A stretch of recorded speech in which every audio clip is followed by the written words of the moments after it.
Hello दोस्तों, तो आप कैसे हैं? आई होप आप बहुत अच्छे होंगे और अपनी पढ़ाई पूरी मन तन से कर रहे होंगे। तो हम आज इस वीडियो में क्या देखने वाले हैं, आज हम पूरा क्लास 10th का जितना भी मैथ का फार्मूला है वह सब इसमें क्या कर लेंगे, रिवीजन कर लेंगे। आपको क्या करना है, आपको सिर्फ सुनना है, हेडफोन अपना लगा लीजिए और उसको सिर्फ सुनिए। हम क्या करेंगे, इसको मैं बोलेंगे, अब देखिएगा कि यदि आपको नहीं जो याद होगा उसको आप नोटबुक में क्या कर लीजिएगा, नोट कर लीजिएगा। और बाकी हम लोग क्या करते हैं, स्टार्ट करते हैं। और वीडियो यदि पसंद आए तो दोस्तों के पास क्या कर दीजिएगा, शेयर कर दीजिएगा। तो सबसे पहला चैप्टर मेरा क्या है, थोड़ा सा वीडियो लंबा होगा लेकिन पूरी अच्छी तरह से ध्यान से देखिएगा तो आपको जितना भी फार्मूला है वह क्या हो जाएगा, रिकॉल हो जाएगा, एक बार पूरा से रिवीजन हो जाएगा। तो मेरा सबसे फर्स्ट चैप्टर फर्स्ट से चल रहे हैं जिसका नाम है क्या, जिसका नाम है रियल नंबर। हम लोग क्या करने वाले हैं, जो मेन फार्मूला है उसको हम लोग याद करेंगे, है ना। तो फर्स्ट चैप्टर क्या है, रियल नंबर यानी कि वास्तविक संख्या। तो वास्तविक संख्या आप लोग जानते हो कि वास्तविक संख्या क्या कहते हैं। तो रेशनल नंबर और इरेशनल नंबर के समूह को ही क्या कहते हैं, वास्तविक संख्या अर्थात रियल नंबर कहते हैं, ठीक है। यानी कि परमेय संख्या और अपरिमेय संख्या के जो समूह होता है उस पूरे समूह को क्या कहते हैं, रियल नंबर कहते हैं। बात रहा कि रियल नंबर फार्मूला क्या होता है, तो आप लोग फार्मूला सिर्फ पढ़े होंगे रियल नंबर में a बराबर बी क्यू प्लस आर, है ना। देखिए जो भी क्वेश्चन यही से आता है ना, पहला चैप्टर में यही से फार्मूला मतलब आता है कि विभाजन एल्गोरिथम, है ना। तो हम लोग जानते हैं कि ये बी क्यू प्लस आर, जहाँ ए क्या है, भाज्य है ना, और बी क्या है, भाजक है, जिसको हिंदी में बोलते हैं ए बराबर भाज्य और भाजक, अब गुना भागफल, क्यों क्या है, भागफल है, और प्लस शेष, है ना, शेषफल। तो बस पहला चैप्टर में क्या है, यही फार्मूला ही है, ए बराबर बी क्यू प्लस आर। और इसमें क्या है, कोई फार्मूला है ही नहीं इसमें। और क्या पूछा जाता है कि कौन परिमेय संख्या है और कौन अपरिमेय संख्या। यदि आप देखें तो हमको समझते हैं यहाँ से कम आपको 10 से 20 नंबर के यहीं से सिर्फ आएगा क्वेश्चन बोर्ड एग्जाम में, 10 से 20 नंबर के। तो आप क्योंकि फार्मूला बेस्ड ही 10 से 20 क्वेश्चन होता है, तो आप लोग क्या करना है कि ध्यान से पूरी वीडियो अच्छी तरह से देखना है, नहीं कि क्या होगा कि थोड़ा सा हट जाते हैं, थोड़ा सा डाइवर्शन नहीं हो जाएगा, है ना। तो चलिए हम लोग फर्स्ट स्टेप में और कुछ नहीं होता है ना, कि विभाजन एल्गोरिथम का आप लोग फार्मूला जानेगा, ये बी क्यू प्लस आर, जहाँ बी क्या है, भाजक है, क्यू भागफल है, एंड आर शेषफल है, ठीक है। और कुछ इसमें है, इसको में आपको पूछा है कौन परिमेय संख्या है, कौन अपरिमेय संख्या है, किसका दशमलव प्रसार शांत होता है, किसका दशमलव प्रसार अशांत होता है ना।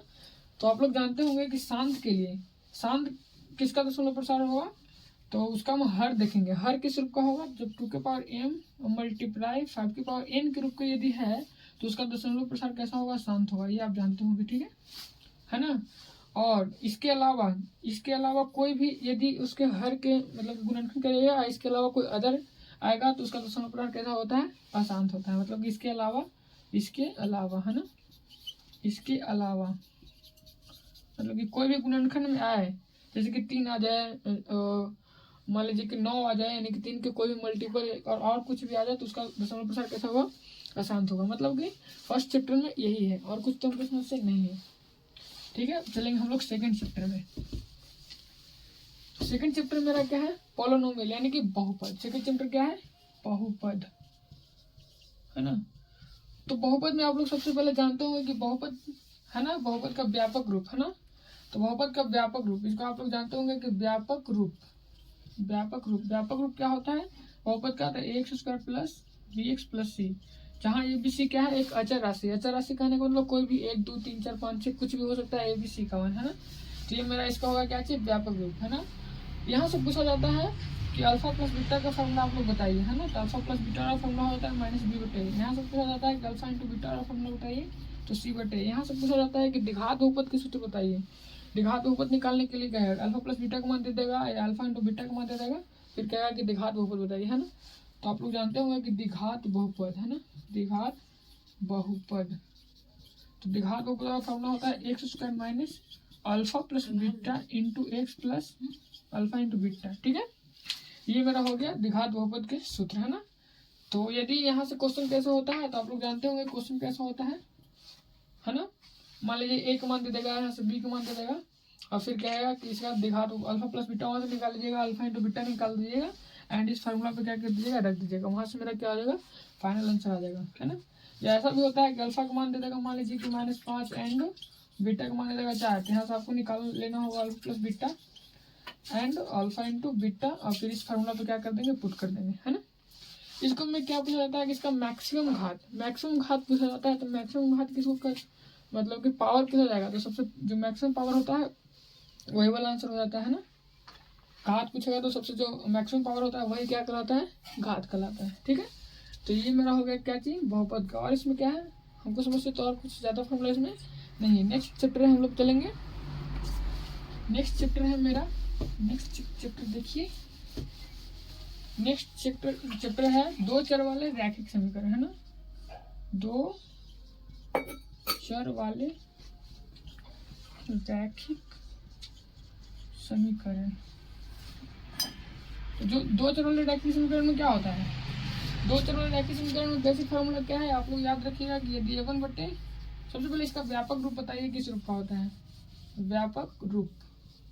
आपको क्या करना है, हेडफोन लगा करके आप लोगों से सुनते रहना है। तो इसका व्यापक रूप पूछेगा कि दो चर वाले रैखिक समीकरण का व्यापक रूप क्या होता है, तो आप लोग बोलिएगा a1x plus b1y plus c1 equal to 0। दूसरा होता है a2x plus b2y plus c2 equal to 0। इसका होगा क्या चाहिए, व्यापक रूप। अब इसको में शर्त आता है कि यदि a1 बटे a2 does not equal to b1 बटे b2 ऐसा होगा तो इसको क्या क्या कहेंगे। सबसे पहले इसका एक हल होता है, क्या होता है, एक हल, एक हल। इसी को बोलते हैं अद्वितीय, अद्वितीय, अद्वितीय हल, है ना। अच्छा, इसका ग्राफ कैसा होता है, तो ग्राफ होता है समपाती। ग्राफ कैसा होता है, ग्राफ इसका क्या होता है, प्रतिच्छेदी, है ना, प्रतिच्छेदी, है ना। युग्म पूछेगा तो युग्म कैसा होता है, युग्म होता है संगत, है ना। तो इसको आपको क्या करना है, ध्यान रखना है। इसी में आता है एक और कि a1 बटे a2 इक्वल टू है b1 बटे b2 does not equal to c1 बटे c2, ठीक है। तो इसका ग्राफ कैसा, हल क्या होता है, तो हल में पूछेगा तो हल कोई हल नहीं होता ना, कोई हल नहीं, ठीक है, ठीक है। उसके बाद क्या है, इसमें पूछा जाएगा इसका ग्राफ कैसा होता है, समांतर। ग्राफ कैसा होता है, समांतर। इसका ग्राफ कैसा होता है, तो प्रतिच्छेदी, इस प्रकार से कुछ प्रतिच्छेदी। क्या, इसका ग्राफ कैसा होता है, समांतर, पैरेलल। ये मेरा क्या चीज हो गया, समांतर हो गया। उसके बाद इसका मतलब कि युग्म पूछेगा, युग्म संगत क्या संगत। जिसका हल नहीं होता है उसका युग्म क्या होता है, असंगत होता है। इसको आप बोल सकते हैं युग्म कैसा है, असंगत, ठीक है।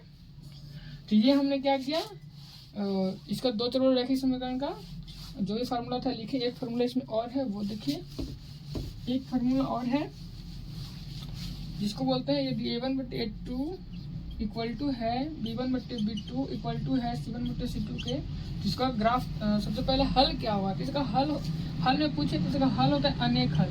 हल कैसा होता है, अनेक हल, ठीक है। इसका ग्राफ कैसा होता है, तो ग्राफ होता जाकर के समपाती। थोड़ा सा कॉपरेट कीजिएगा क्योंकि यहाँ पे क्या होता है, गाड़ी अप डाउन करते रहता है। तो हल पूछेगा तो अनेक हल बताना है, और ग्राफ पूछेगा तो संपाती बताना है। युग्म कैसे बताना है, युग्म क्या होता है, जिसका हल होता है उसका युग्म संगत होता है। युग्म क्या हो गया, संगत, है ना।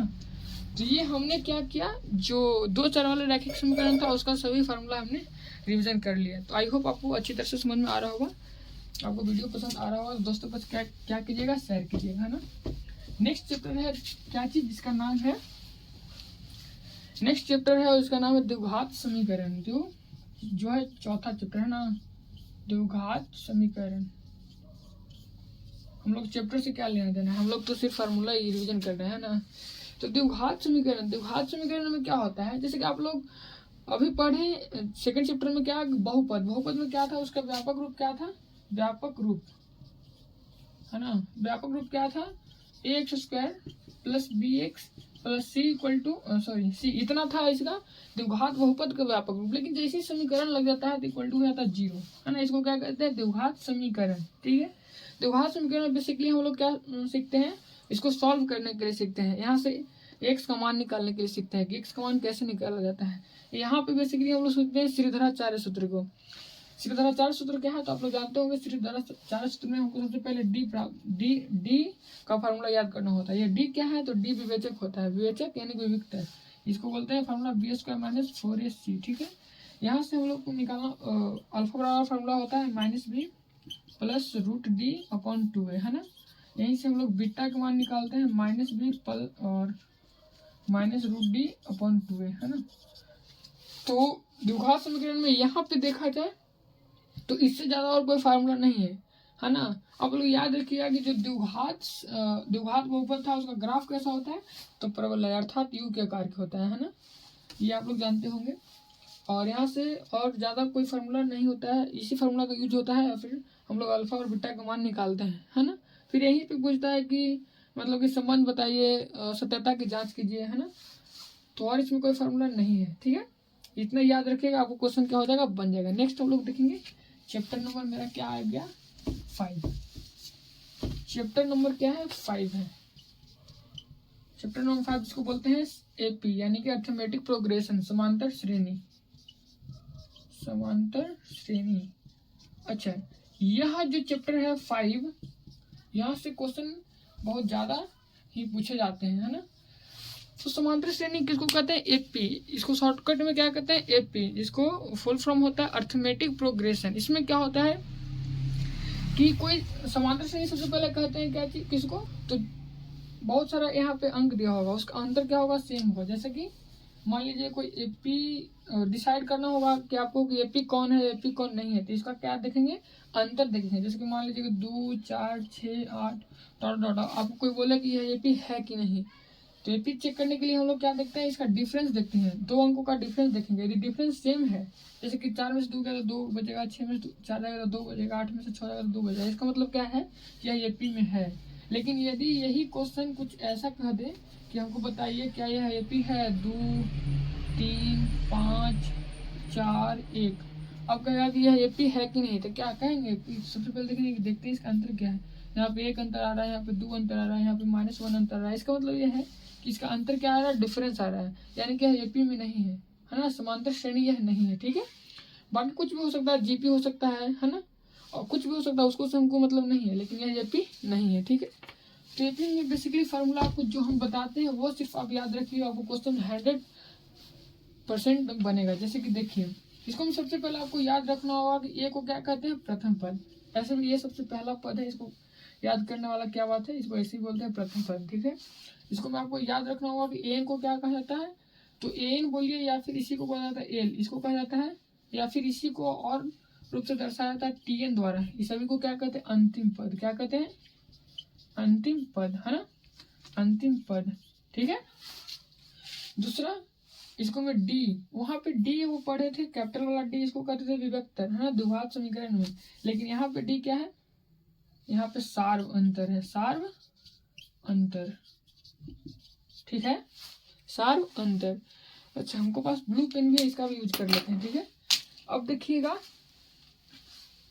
देखिएगा, इसको हम लोग डी को क्या कहा जाता है, सार्व अंतर, है ना। ये थोड़ा सा दिख रहा ही होगा, तो चलिए नहीं दिखेगा तो इसको रहने देते हैं। अब हम लोग देखेंगे यहाँ से फार्मूला याद आपको रखना है, ए एन इक्वल टू, है ना। तो ए एन इक्वल टू आप लोग जानते होंगे फार्मूला क्या होता है, a plus n minus 1 into d, है ना। तो ये आपको क्या करना है, याद रखना है। एन वाला फार्मूला क्या होता है, a plus n minus 1 into d. इसी प्रकार से s n equal to formula होता है n by 2 into 2a plus n minus 1 into d, है ना। ये भी फार्मूला आप याद रखिएगा। दूसरा s n equal to formula होता है n by 2 into a plus n, है ना। इसको भी आपको क्या करना है, याद रखना है, ठीक है। अच्छा, डी, यह डी कैसे निकलता है, तो डी जो दूसरा का पद है उसको से पहले का पद घटा दीजिएगा तो मेरा डी प्राप्त हो जाएगा। तो चलिए, हम लोग क्या है कि एपी में इससे ज्यादा कोई और है ही नहीं, है ना। इतना ही इसमें फार्मूला आप याद रखिएगा, तो आपको क्या होगा, क्वेश्चन सभी जितना भी क्वेश्चन है एनसीईआरटी के वो सब आपको क्या हो जाएगा, सॉल्व हो जाएगा। आपको फिर से रिकॉल करवाते हैं कि ए को कहते हैं क्या, हम ए को कहते हैं प्रथम पद, ठीक है। एन एल टी एन को कहते हैं अंतिम पद, है ना। उसके बाद डी को कहते हैं क्या, सार्वअंतर, ठीक है। उसके बाद एन को, एन बराबर फॉर्मूला आप लोग याद रखिएगा क्या होता है, a plus n minus 1 into d. D बराबर कैसे निकालेंगे, तो ए2 माइनस ए1 कर देंगे, ठीक है। एसन वाला फॉर्मूला क्या होता है, n by 2 into 2a plus n minus 1 into d, है ना। एसन वाला फॉर्मूला क्या होता है, n by 2 into a plus n. I hope आपको बहुत अच्छी तरह से क्या हो गया, समझ गए होंगे। यदि वीडियो पसंद आ रहा होगा तो क्या कीजिएगा, दोस्तों के पास शेयर कीजिएगा, ठीक है। उसके बाद हम लोग नेक्स्ट देखेंगे जो है चैप्टर नंबर चैप्टर नंबर 6 है ना, यानी कि त्रिभुज। तो त्रिभुज में क्या होता है कि बहुत सारा थ्योरम है, उसको हम लोग क्या करेंगे, जो सेपरेट वीडियो उसको लगे लाएंगे, ठीक है। और इसके बाद हम लोग चलते हैं 6 नंबर चैप्टर को छोड़ करके हम लोग बढ़ेंगे किसमें, निर्देशांक ज्यामिति में, यानी चैप्टर नंबर 7 में, ठीक है। चैप्टर नंबर 7 है ना, 6 को भी क्या करते हैं, पेंडिंग में रखते हैं। चैप्टर नंबर 7 में हम लोग चलते हैं, तो उसको नाम है क्या, निर्देशांक ज्यामिति, है ना। इसमें क्या पूछा जाता है आपको, इसको मैं सबसे मेन फार्मूला आपको याद रखना होगा कि सबसे पहली बात आपको याद रखना होगा कि मूल बिंदु वाला फार्मूला क्या होता है, मूल बिंदु। आप लोग क्या कीजिएगा, अपने आप से याद कीजिएगा, बोलिएगा। तो मूल बिंदु का फार्मूला होता है root under x square plus y square, ठीक है। इसी प्रकार से आप याद रखिएगा कि मध्य बिंदु, है ना, मध्य बिंदु का फार्मूला होता है एक्स और वाई, यदि बोलिएगा तो होता है x1 प्लस x2/2, ठीक है। एंड वाई बराबर बोलिएगा तो y1 प्लस y2/2, ठीक है। इसी प्रकार से आपको यहाँ याद रखना होगा कि बीच की दूरी का फॉर्मूला क्या होता है, root under x2 minus x1 के होल स्क्वायर प्लस में y2 माइनस y1 के होल स्क्वायर, ठीक है। यहाँ से और क्या होता है, विभाजन सूत्र। आप सेक्शनल फॉर्मूला आप लोग जानते होंगे, विभाजन सूत्र। ये विभाजन सूत्र क्या होता है, तो आप लोग एक्स वाला फॉर्मूला जानते होंगे, विभाजन सूत्र में m1 x2 plus m2 x1 बटे a1 प्लस m2, ठीक है। इसी प्रकार से m1 की जगह कभी mn करके कोई फॉर्मूला बच्चा याद करता है तो आप उसको भी देख लीजिएगा, ठीक है। y इक्वल टू फॉर्मूला होता है m1 y2 plus m2 y1 upon m1 plus m2, ठीक है। तो चलिए हम लोग क्या किए, निर्देशांक ज्यामिति में भी इतना, और क्या है, एक सच को भुज कहते हैं, वाई को कोटि कहते हैं, ये सब आप क्या होंगे, जानते होंगे। तो ये मेन फार्मूला है। हम इसमें क्या कर रहे हैं, मेन फार्मूला याद मतलब कि लिखवा रहे हैं, ताकि आपको एग्जाम में ये सभी, एक बार एग्जाम से अभी देख लीजिएगा, फिर एग्जाम जो आएगा उसकी एक दिन, जैसे मैथ है आज मान लीजिए, तो मैथ का एग्जाम होने से पहले इसको 2x पे कर लीजिएगा, लगा दीजिएगा, उसके बाद क्या कर दीजिएगा, फटाक से देख लीजिएगा, ठीक है। इसके बाद जो कि चैप्टर नंबर के है 8 है, ठीक है, जो कि जिसको बहुत ही ज़्यादा एग्जाम में, इससे सबसे ज़्यादा चैप्टर मार्क्स वाला चैप्टर है 8, है ना। सबसे ज़्यादा मार्क्स यहाँ से आता है, यानी चैप्टर नंबर 8 से, जिसको कहते हैं त्रिकोणमिति, है ना, त्रिकोणमिति सबसे इम्पोर्टेंट चैप्टर है त्रिकोणमिति। यदि आप सिर्फ त्रिकोणमिति पढ़ के जाते हैं तो उससे बहुत ज़्यादा क्वेश्चन देखने को मिलता है ना, कि साइन थीटा इक्वल इतना है तो tan थीटा का मान बताइए, है ना। बहुत सारा डायरेक्ट यहाँ से तो फार्मूला ही मतलब कि डायरेक्ट आ जाता है, ठीक है। तो आपको सिर्फ हम यहाँ से ज़्यादा फार्मूला लिखवाने वाले नहीं है, यहाँ से हम मात्र 5 से 6 फार्मूला लिखाएंगे, उसके बाद आप सब फार्मूला अपने आप याद हो जाएगा, है ना, क्योंकि यह शॉर्ट रिविजन है ना, एक तरह से। तो क्या करेंगे, सबसे पहले मेरा फार्मूला हो जाएगा, आप लोग जानते भी होंगे कि sine square theta plus cos square theta equal to 1 होता है, याद है सबके। दूसरा फार्मूला आप लोग याद रखना है कि सेक स्क्वायर थीटा माइनस में tan square theta equal to 1 होता है, आपको भी याद होगा। तीसरा फार्मूला आपको इसमें याद रखना है कि कॉसेक स्क्वायर थीटा माइनस में cot square theta equal to 1 होता है। चौथा फार्मूला आपको याद रखना है क्या, कि sine theta into cosec theta equal to 1 होता है ना। पांचवा फार्मूला आपको याद रखना है कि tan थीटा इंटू में कॉट थीटा इक्वल टू 1 होता है। तो ये मेरा क्या है, बेसिक फार्मूला है। आप लोग कुछ और याद रखिएगा कि tan theta equal to formula आता है sine theta upon cos theta, ठीक है। उसके बाद cot theta equal to formula आता है cos theta upon sine theta, ठीक है। यहाँ से आप याद रखिएगा कि L अपॉन डबल के ए, हम लोग लाल बटे कक्का से याद रखते हैं कि कौन साइन, ये वाला साइन के मान है साइन के, ये वाला कॉस के, और ये वाला tan के। इसी प्रकार से यह कॉसेक के मान है, और यह कॉस के मान है, एंड यह tan के मान है ना, सॉरी, यह सेक के मान है, और यह कॉट के मान है ना। तो हमने क्या देखा, यहीं से फार्मूला, जितना ही फार्मूला है मात्र यहीं से बना है ना। तो हम क्या करते हैं, इतना ही याद रखते हैं, बाकी सब यहाँ से डिराइव कर देते हैं। जैसे साइन स्क्वायर थीटा का फार्मूला, कोई बोलेगा कि साइन स्क्वायर थीटा का फार्मूला बताओ, तो 1 minus cos square theta, cos square theta का फार्मूला बताओ तो 1 माइनस साइन स्क्वायर थीटा, है ना। सेक स्क्वायर थीटा का फार्मूला बताओ तो 1 plus tan square theta, cosec square theta का फार्मूला बताओ तो 1 plus cot square theta, cosec theta का फॉर्मूला बताओ तो root under 1 plus cot square theta. Sine theta का फॉर्मूला बताओ तो 1 बटा कॉसेक थीटा। कॉसेक थीटा का फॉर्मूला बताओ 1। अच्छा, यदि आप यह पूरी अच्छी तरह से 10th का यदि त्रिकोणमिति अच्छी तरह से याद है तो आपको 11th का त्रिकोणमिति मतलब कि पढ़ने में बहुत ही आसानी मिलेगा। यदि 11th का त्रिकोणमिति आप सही से पढ़ लेंगे कि साइन टू थीटा का फॉर्मूला क्या होता है, साइन थ्री थीटा का फॉर्मूला क्या होता है, कॉस टू थीटा का फॉर्मूला क्या होता है ना, sign A plus B cos A plus B ten A plus B, है ना। यदि आप ये सब जान लेंगे तो आपको 12th में क्या बोलते हैं डिफरेंशिएशन हो गया, ITF चैप्टर है, इनवर्स ट्रिग्नोमेट्रिकल फंक्शन है, इंटीग्रेशन है, एरिया है, आगे जाकर आप लोग 12th में पढ़िएगा तो सब बहुत ही आपको इजी लगेगा, है ना। आप मेरे YouTube चैनल पर देखते ही होंगे कि इसमें हम बहुत अच्छी तरह से ये सब करवा चुके हैं, ठीक है।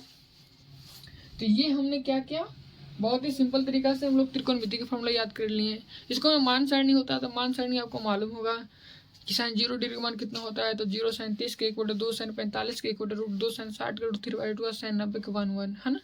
इसी प्रकार से कॉस को कैसे याद रखते हैं, तो साइन को सीधा से याद रखिए, कॉस को उल्टा से याद रखिए ना, उलट के बोल दीजिएगा, ठीक है। उसी प्रकार से टेन के याद रखिएगा कि टेन 0 के मान 0, टेन 30 के 1/√3, टेन 45 के मान 1, टेन 60 के मान √3, टेन 90 के मान इन्फिनाइट, है ना, इन्फिनिटिव। इसी प्रकार से कॉट उलट दीजिएगा, और साइन कॉस टेन याद है तो साइन थीटा साइन का वैल्यू याद है, कॉस का याद है, टेन का याद है, तो ये तीनों को अपने आप आपको अच्छी तरह से याद हो जाएगा, ठीक है। तो हमने क्या किया कि शॉर्ट एक तरह से हमने क्या कर लिया, रिवीजन कर लिया। आपको यदि पसंद आ रहा होगा तो क्या कीजिएगा, दोस्तों के पास शेयर कीजिएगा। यदि इस वीडियो से आपको थोड़ा सा ही फायदा हो तो तब तो जरूरी करना है ना। तो चलिए हम लोग क्या किए, चैप्टर नंबर 8 है। चैप्टर नंबर 9 में क्या है, हाइट एंड डिस्टेंस है। 9.1 में क्या है, height and distance. Height and distance में क्या फॉर्मूला है, चैप्टर नंबर 8 से ही यूज होता है। और चैप्टर नंबर 10 में हम लोग ब्रीथ है, तो चलिए ब्रीथ के कुछ फार्मूला हम लोग देख लेते हैं। चैप्टर नंबर 10 की ओर बढ़ रहे हैं, है ना।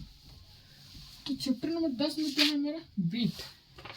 चैप्टर नंबर 10 जिसको बोलते हैं हम लोग सर्कल अर्थात ब्रीथ।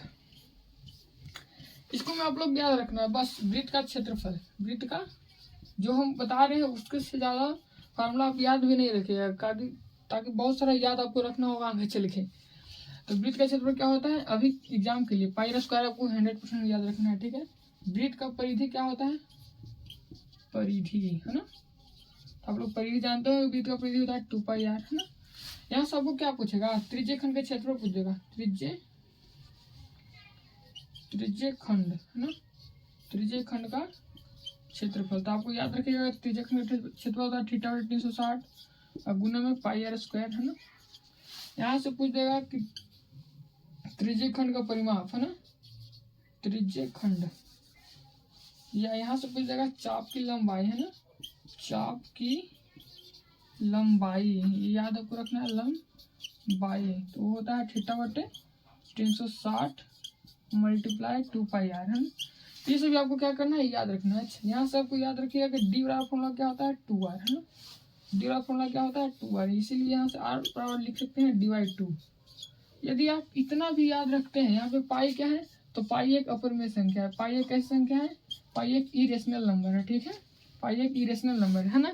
यहाँ से आप याद रखिएगा कि पाई का मान होता है 22/7, और जो 22/7 होता है एक परिमेय संख्या होता है। यहाँ से क्वेश्चन ऐसे करके पूछ देता है, ठीक है। उसके बाद यहाँ से आप याद रखिएगा कि पाई का मान दशमलव में कितना होता है 3.14, है ना, 3.14। तो ये हमने क्या कर लिए, चैप्टर नंबर 10 के भी फार्मूला अच्छी तरह से याद कर लिया। फिर इसके बाद फार्मूला बहुत कम है, हम लोग फार्मूला क्या है कि माध्य बराबर फार्मूला, बहुलक बराबर फार्मूला, है ना। तो ये सभी एक वीडियो और लाएंगे जिसको हम लोग पढ़ेंगे जा करके, बेलन के बारे में पढ़ेंगे, शंकु के बारे में पढ़ेंगे, गोला के बारे में पढ़ेंगे, अर्धगोला के बारे में पढ़ेंगे, उसका आयतन क्या होता है, संपूर्ण पृष्ठ का क्षेत्रफल क्या होता है, वक्र पृष्ठ क्या होता है, ठीक है। तो आज के लिए इतना ही, और यदि वीडियो आपको अच्छी तरह से पसंद आया होगा या फिर देखें तो अच्छा लगा होगा तो दोस्तों के पास क्या कीजिएगा, शेयर कीजिएगा, ठीक है। पूरी वीडियो देखने के लिए थैंक्स।